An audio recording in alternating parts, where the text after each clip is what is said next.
The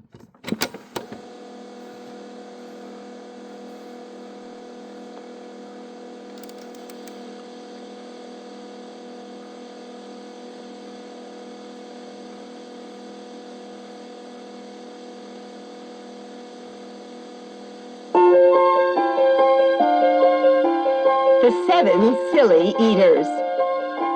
Written by Mary Ann Hobermanand. Illustrated by Marla Frazee. When you hear this sound, it's time to turn the page. Not so long ago, they say, a mother lived, just like today. Mrs. Peters was her name. Her little boy was named the same. Now Peter was a perfect son in every way, except for one. When Peter was just 1 year old, he did not like his milk served cold. He did not like his milk served hot. He liked it warm. And he would not drink it if he was not sure it was the proper temperature. But Mrs. Peters did not mind. She was a mother sweet and kind. And when his milk spilled on the floor, she patiently prepared some more. She'd take the bottle from the shelf and chuckle softly to herself. What a silly sort of eater is my darling baby Peter. When Peter had not yet turned 2, another baby, sweet and new, was born. Dear Lucy, small and fair, with big blue eyes and curly hair. But long before this child was grown, she had opinions of her own, of what she'd eat and what she'd not. She hated milk, both cold and hot, and warm was worst of all. Instead, whenever Lucy dear was fed, she bellowed for pink lemonade, not from a can. Oh no, homemade.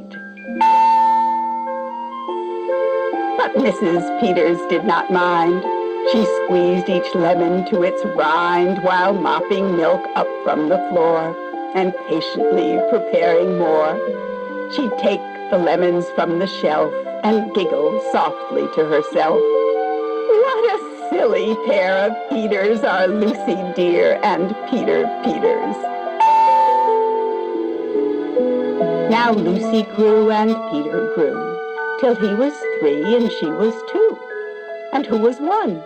Why, little Jack, with eyes so brown and hair so black. A happy baby, never cross, but all he'd eat was applesauce. Peeling apples by the pound, Mrs. Peters faintly frowned. She'd take the apples from the shelf and murmur weakly to herself, what a silly bunch of eaters are Lucy, Jack, and Peter Peters. Peter, Lucy, and young Jack had another brother, Mac. Mac was charming, round, and plump. But if his oatmeal had a lump, Mac would dump it on the cat. Mrs. Peters hated that.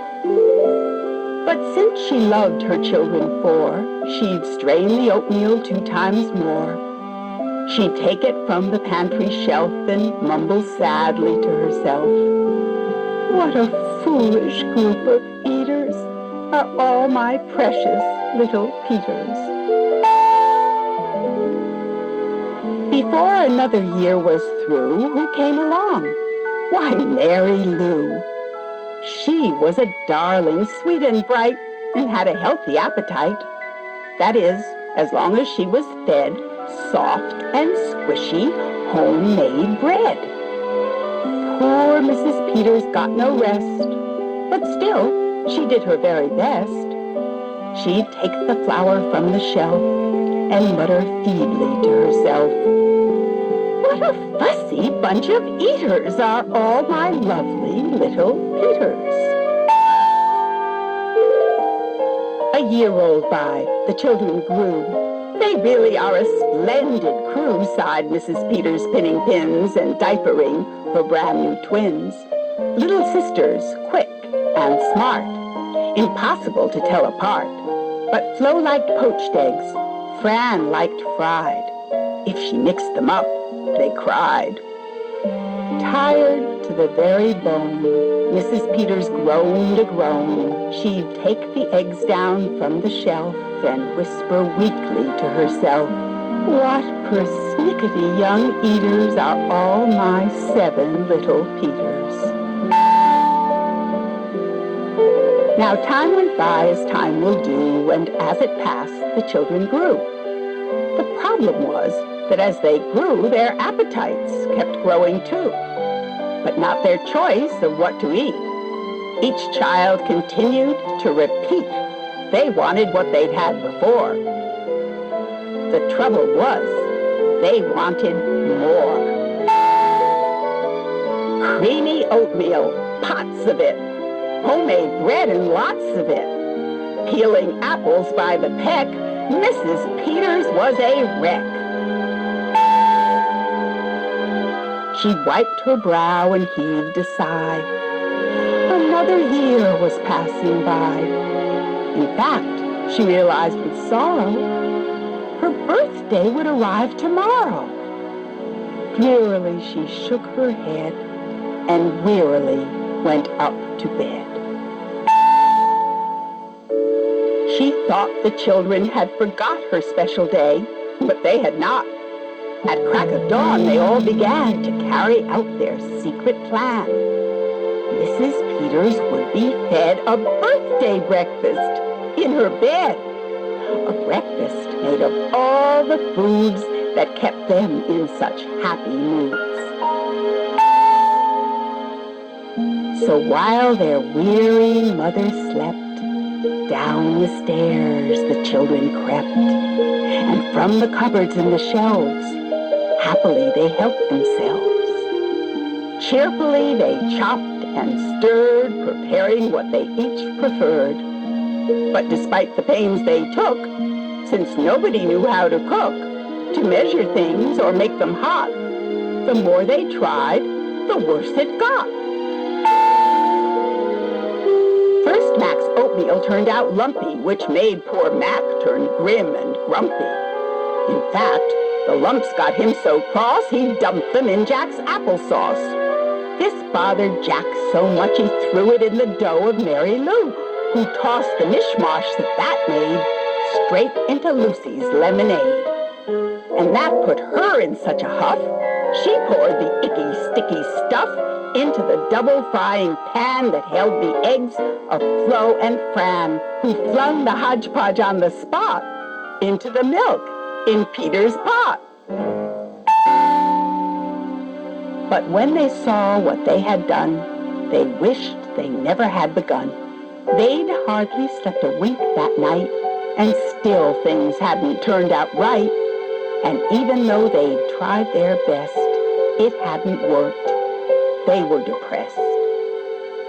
They'd be in trouble, too, unless they found some place to hide the mess.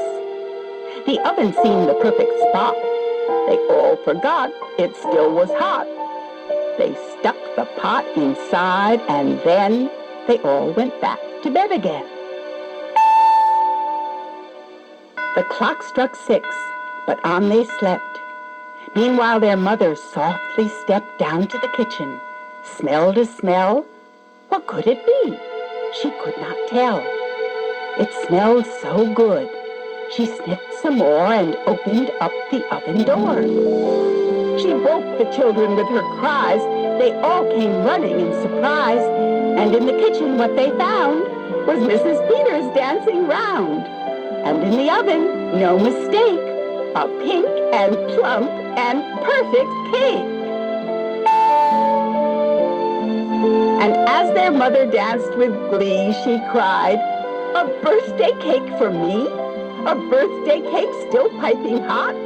To think I thought that you forgot. Now tell me, please, how did you make this pink and plump and perfect cake? So high and light and smooth as silk? color the silk from all my milk, said Peter. Lucy said, it's pink from all my lemonade, I think. And from my apples, added Jack. My oatmeal made it soft, said Mac. My bread dough, too, said Mary Lou. Said Fran and Flo, as for its size, it was our eggs that made it rise. Then everybody sniffed some more and danced around the kitchen floor. They put the cake upon a dish and lit the candles. Make a wish, the children cried, before you blow.